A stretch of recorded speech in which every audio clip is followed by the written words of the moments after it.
Hey guys, what's going on? My name is Seth. I am a trans male. Started T September, I think, 15th, 2009, give or take a couple of days.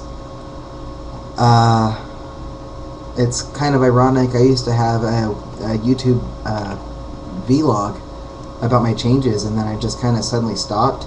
One thing about testosterone for all the new guys is that it's it really screws with your hormones. It really messes you up. At least for me, it did. I got very aggressive, passive aggressive at first, like most bitchy women. PMS. It was the same. And then I got very aggro aggressive, and then I got really down on myself for being that way because I wasn't used to it. So I will say 2 years later, it did take a lot of effort, but I finally have calmed down. So, bear with it, guys. If you're having that struggle, if you're getting really aggressive, what I would do is talk to a counselor. Just do it. Or if you're not into the counselor thing, talk to a very trusted friend who's been on T for a long time. Either way, it's always best to get help from someone else. I am the most stubbornest person you'll ever meet, and to get help from me is like, I'm not gonna do it, man. I actually fell into alcoholism for a while. I don't smoke as much anymore, but I am right now because I'm tired. But seriously, getting help from an outside source does help. Anyway, back to now. My changes are impeccable. I'm really impressed with how I look. I've lost, the usual weight loss story. People who know me are going to be like, this is so boring. 340 pounds as of May 4th, 2007. I had lap band surgery. I got down to 285, moved to Colorado, and in October of 2007. When I started my testosterone, I was 265, and now I get on the scales and I'm 155. Sorry. So basically, I've lost half of my body. I've lost half a man. Anyway, so I will say testosterone, along with working out and eating at least semi-correctly, it does do a lot of good. Especially if you start out big. Because we all kind of, hell, I was fat. Fuck it. Anyway, but long story short, testosterone has been a magnificent addition to my repertoire, I gotta say. 2 years changes. I've straightened up. I'm a lot boxier than I used to be. Sorry, no binder. But, everything is just straight down. There's no, hell, I just have moves. That's nice. No binder. I got moves. Hey. Anyway, yeah, I look like a guy. I pass and everything. My name changed. Not yet. I'm going to start that on January 1st. My plans are to have at least my histo done by March, and hopefully have my top scheduled by April. Once again, these are hopes. But I have goals for them, and I also have a plan to get there. So, let me put out my smoke because that's not very friendly on a cam. What else can I say? My voice has changed a lot. My mom doesn't think so. I think that's awkward because I'm full baritone now. I just put up a video about Adele, Someone Like You. I just sang a little bit of it. If I were to give an example, I would have to do the I seem to recognize your face. And I can't remember the rest of the song. Oh my god. That's like one of my favorite Eddie Vedder songs ever. Is it Pearl Jam or Eddie Vedder? Anyway. But I can't remember the song. Well, it's really late. It's 12:18 a.m. right now. I don't care if it's a time change yesterday. But yeah, my singing has finally, after about a year and a half of cracks out the rear, which, mind you, they still happen, especially when I argue. My voice goes up, and there goes the falsettos. Which is kind of funny, because if you argue with somebody and it's really sincere and you crack during the argument, they're like, that's so funny! And you're like, oh my god, this is embarrassing. But learn to use it to your advantage. Especially if you're losing the argument. Trust me, it works. But yeah, the changes for me have been absolutely awesome. The reason my hair is all crapped out is because I did shave my head about September, I would say 23rd, give or take. And what is it now, November 7th? And this is what it is now. I am going to go get it tidied up just a little bit, not a lot. I kind of like the fact that it's all the same length. It's just all going everywhere. I don't have a cowlick. I've got 4 crop circles back here, so when it lays flat in all directions, about 4 different places. So it looks really awkward back there. So I'm going to go get it at least tidied up a little bit. Personally, I quit my job September 26th, 2011. Best thing I ever did, worst thing I ever did, not sure yet. I do believe it's more best than worst.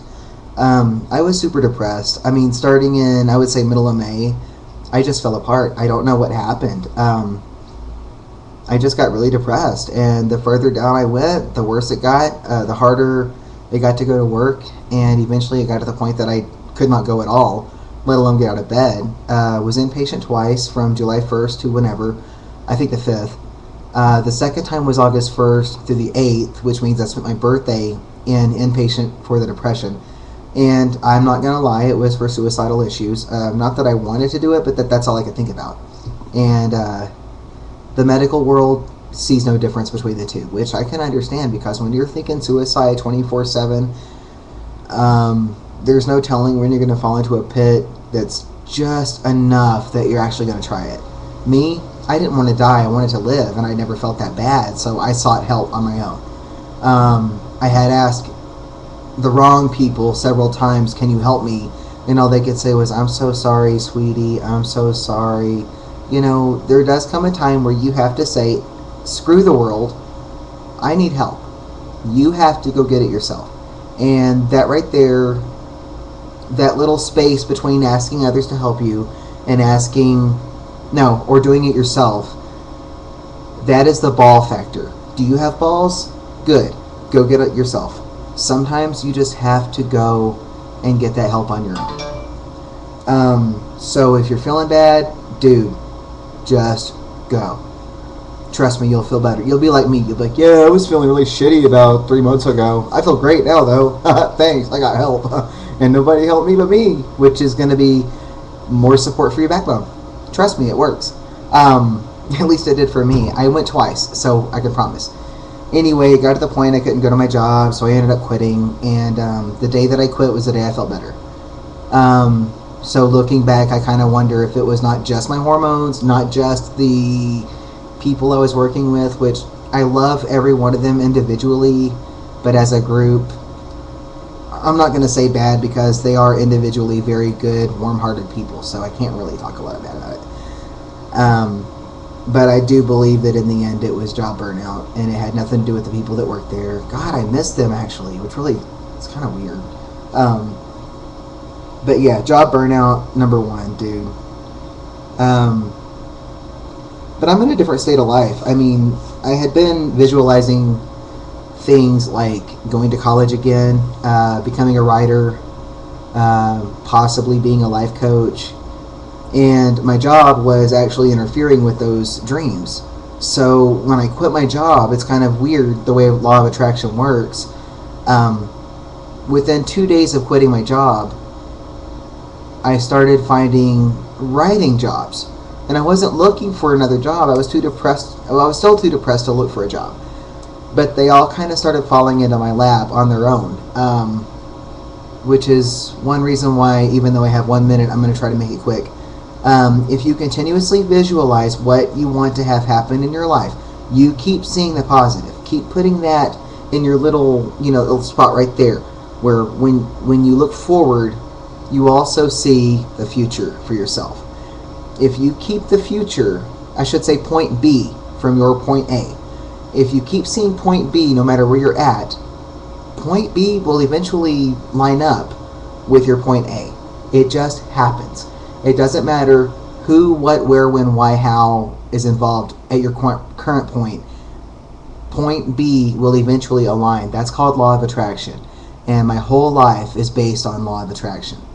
So, this video has talked about the way hormones work, how good you look now after about 2 or so years, letting people bother you versus are they really a problem, And then last but not least, law of attraction. And keeping what you want right there while you're doing what you're doing now. I hope I actually covered everything properly. If you have any questions, let me know. I can flesh out or not flesh out things. No anger towards anyone. God, it's all love from here, I swear. I can't be happier. I really can't. I mean, I felt forced to do something that I didn't want to do. I did it, and it's like, oh, that was the problem. Wow. So, I can't be angry. I'm not. I'm full of thank you. I'm full of gratitude. And I'm also full of my future. Once again, thank you, Law of Attraction. I guess that's it. Hopefully I didn't spend too much time grabbing about stuff. Hopefully I spent more time being informative. I guess that's it. Now that I'm saying a lot of ums, maybe that's a good time that I should click the stop button. Thank you guys for watching, and I hope this was a good introduction video. I don't know. Peace out. Like I said, any questions, ask. I'll do videos to flesh out if y'all need me to. Thank you.